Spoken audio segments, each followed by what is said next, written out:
A 4 a.m. fire called for a rapid response from the Burlington Fire Department. Crews got here very quickly, within 3 minutes. The 20-man overnight team immediately started battling the Union Street blaze. As the fire took control of the top 2 floors, Assistant Fire Marshal Joe Keenan says more firefighters needed to be called in. When we get a fire like this, we need a lot more manpower. By 6:30, the extra help paid off. The fire was suppressed and the apartment building was saved. But for some of these firefighters, there were no plans to stay in Burlington Wednesday. They were headed to Boston to show their support for 2 of the city's bravest that died battling a fire last week.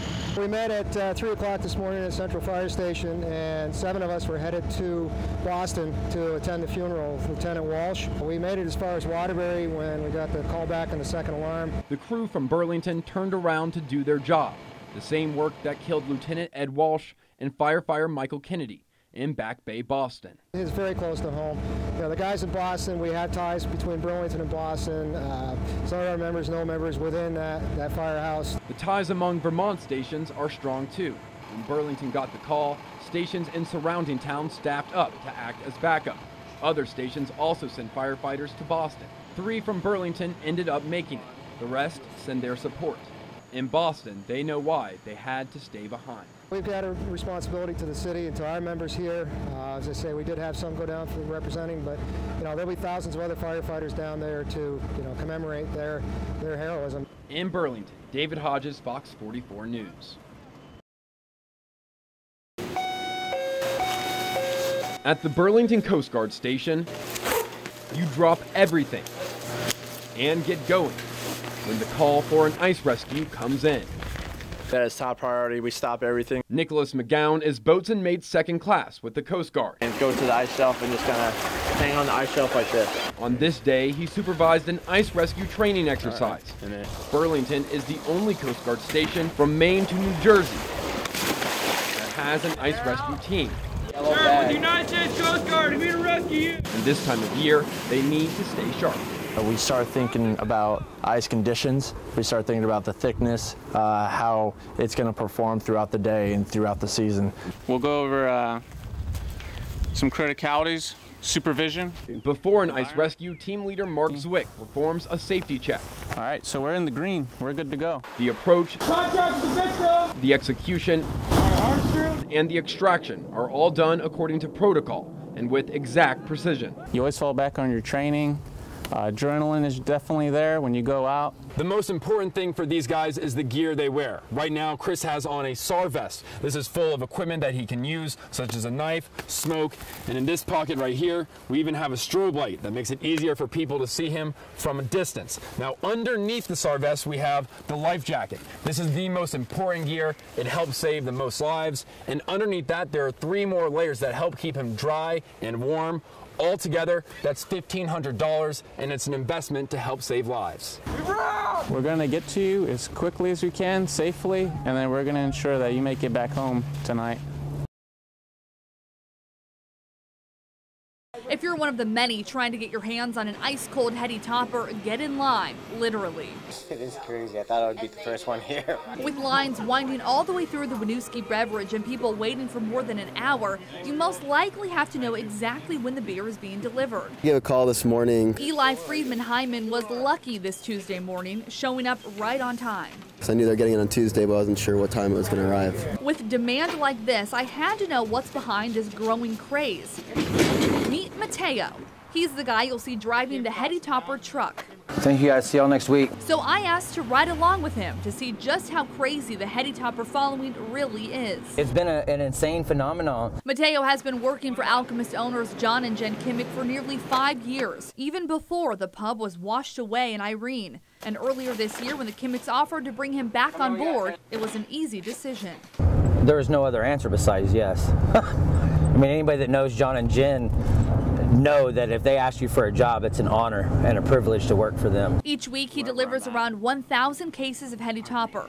And when store owners try to convince him to give them more, he smoothly responds with, I don't know. I don't know what the boss's plans are. So all I know is about the truck. Our first stop, the Jericho Center Country Store, where co-owner John St. Amour says he can't keep the beer on the shelf, even with a limit of 1 4-pack per customer. It's like having gold. Party time, people see the truck and they're like, whoa, really? And yeah, it's just everybody's sight. Just today alone, they're delivering 289 cases of Heady Topper, and you can imagine these things are going to sell out fast. We made several stops with Mateo and his sidekick Taylor, even putting me to work. And wow, are those cases heavy. With such a hot commodity in the back, Mateo and Taylor make sure to lock up the goods.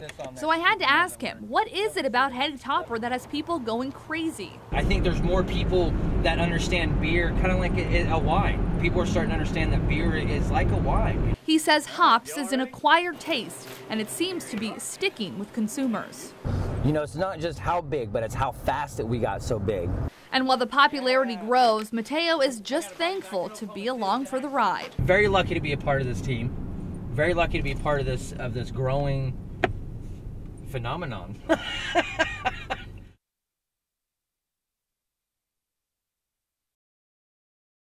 If you haven't heard of 14 Star Brewing Company, as we come over here, this whole area is going to get excavated down 3 feet. You will soon. We're expanding from a 3.5 barrel brew house to a 30 barrel brew house, which is about a little over 900 gallons at a time of beer. Going from this building of only 1,200 square feet to here, 16,000 square feet. This used to be the St. Albans Bowling Center. We're planning for the future and planning for continued success. In the 22 months 14 Star has been in existence, business has grown by 4,000%. You heard that right, 4,000% growth in less than 2 years. Talk about needing room to grow. We're excited and terrified all in the same breath. Their new home includes a 30-barrel brew house. The original brewery had 3.5 barrels. 14 Star owner Steve Gagne says thinking big is something he wishes he did from the get-go. One thing we didn't do when we opened the current location was we didn't plan for success. And so here we're installing enough capacity so we can meet that success and continue to grow from there without it really interrupting our day-to-day operation. Lost Nation Brewing in Morrisville did the opposite. They started big.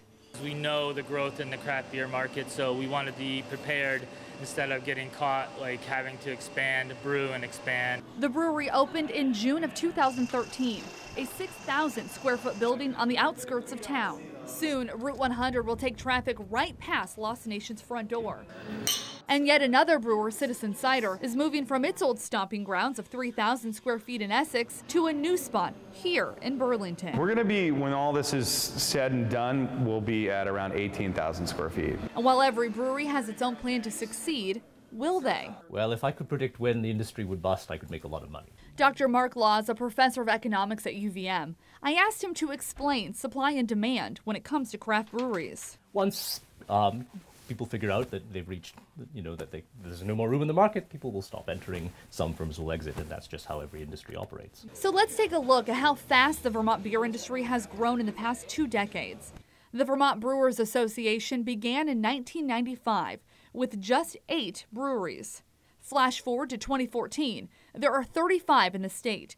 3 are still waiting for their entry into the VBA, and another 6 or 7 breweries are just starting up. Some might say that's too much too soon, but Dr. Law explains that product plays a big role in a business's success. The other thing we need to bear in mind is not all beer tastes the same. If you have a great product, it can be sold, absolutely. Which is exactly what Steve Gagne at 14 Star says to those who doubt him. I say let them doubt. We're brewing quality beer. We're brewing clean, solid beer that is sessionable, that's enjoyable, and if they're doubting us, then I'd say try some of our beers. And 14 Star attracts a lot of consumers because of its story. It's a veteran-run brewery where Gagne himself drew up the business plan while awaiting combat in Afghanistan. We had no power, no running water. It was hot during the day, it was cold at night. So to fill that time is where I actually came up with the mental exercise of writing out a business plan of the brewery. And while that may be a unique draw for this St. Albans brewery, each brewer who plans to stay competitive already knows what makes their beer different from the next. We're doing some old world beers styles that you might not have heard of. We look at, what's been done traditionally, and we look at what we have to work with here in Vermont. Is there enough room to sustain, or will the beer bubble eventually burst? The industry will stop expanding when it's saturated, right? But that's for supply and demand to determine. And with a growing thirst for Vermont beer, that doesn't appear to be happening anytime soon. With What's on Tap, I'm Brittany Hibbs.